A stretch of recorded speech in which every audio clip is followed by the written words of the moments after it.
Hi, this is Corey here with Invest Like an Old Man. Before you do anything else, make sure you like the video, subscribe to the channel, and share it with your friends. I really would like to grow the channel to reach as many people as I possibly can. As with all my videos, these are my personal opinions. I do not represent any company. I do not represent, to be a financial advisor for you. I'm really trying to give you information that's my personal opinion based on my experience that I think will help you in the long run with your finances as well as growing your wealth. So today what I'm going to be discussing is bonds. Bonds are pretty boring in most cases. But again, the title of the channel is Invest Like an Old Man. And the reason that's the title is because we hear so many times these people who retire with millions of dollars and they tell us this person never made more than $40,000 in their whole life, but they were able to leave $2 million to a school. That's because they invested like an old man. They had diversified portfolios. They minimized the risk, but they took a little chance. So I've explained what stocks are in prior videos. Today, as we talk about bonds, it's important to understand that these are considered less riskier than stocks in most cases. So in general, you're not going to get as good of a return on bonds as you would on stocks. So what is a bond, you ask?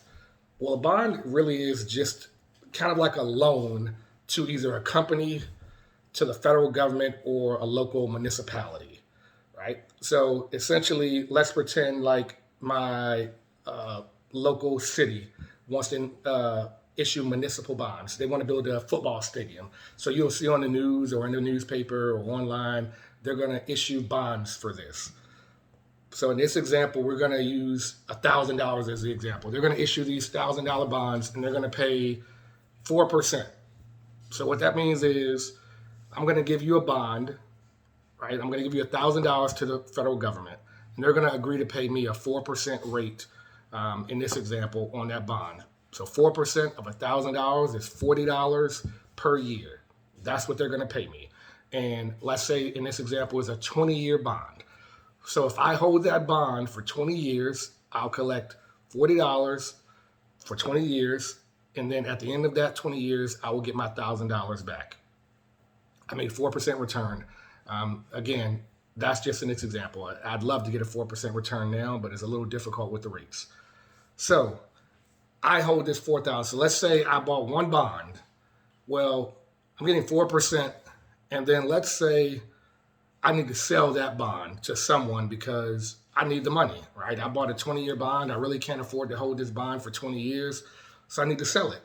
Well, let's pretend I had a 4% bond today and rates are really low, as they are, right? Rates are less than 1%. So if I've got a $1,000 bond and I want to sell it, chances are I'm going to be able to sell that bond for more than $1,000 because truthfully, if you put your money in the bank and you're getting 0.01%, you might be willing to pay me $1,100 for that bond to get that $40 in interest that I'm going to get paid per year. Right? And your yield isn't going to be 4% any longer, but it may be 3%. We could pull a calculator out and do the math and see the exact percentage. But ultimately, you'd be willing to pay me more than $1,000 because you're going to get $40 in interest per year. Let's contrast that. Let's say rates went up to 7%. We haven't had those in a long time, and I have no idea if those will ever come back. But if you can go into the bank and get 7%, and I've got this bond that's paying a measly 4%, are you going to pay me $1,000 for that bond? Of course you aren't. You're not going to give me $1,000 to get 4% when you can just go somewhere else and get 7%. So what does that mean? If I need to sell that bond and get the cash for it, I'm going to have to sell it for less than $1,000.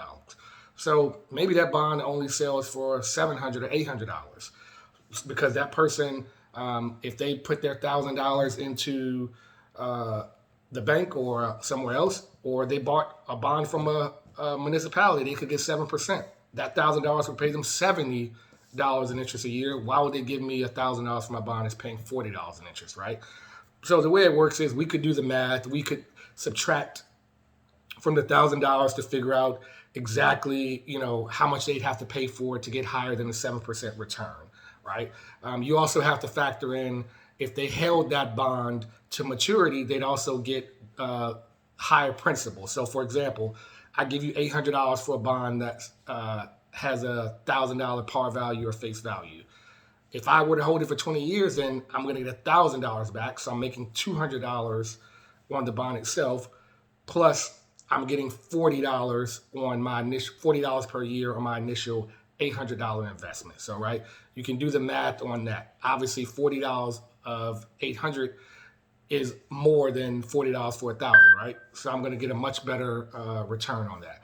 Essentially, that's how bonds work. It's some other strategies around it, but if rates go up, chances are my bond is going to go down because people would just go to the companies that's issuing them and get a higher rate. And if rates go down really low and I've got something fixed, chances are the value of my bond is going to go up. That's simple. So when you see bond funds or individual bonds going up or down, that has everything to do with what's happening in the rate environment. Final thing I'll add to that is not all bonds are created equal, right? So if you were to buy a bond from Amazon, Amazon isn't going to pay top dollar because it's an extremely safe company, has strong earnings, and it's more demand for an Amazon bond. So let's say rates are 5%. Amazon may pay you 4% because of the security, and you would take that 4% because you feel like that's not very risky. But if you wanted a bond in a company like Kmart or Sears or something that's going down, they may have to pay you 8% in order for you to agree to purchase a bond in a company that's very risky. And in some instances, those companies, pay and they pay off, and it's great. In other instances, they go bankrupt and, you don't collect on your bonds. And, those riskier bonds are called junk bonds, but ultimately those are other factors that go into pricing of a bond, right? So don't be afraid to ask questions to me, to other people.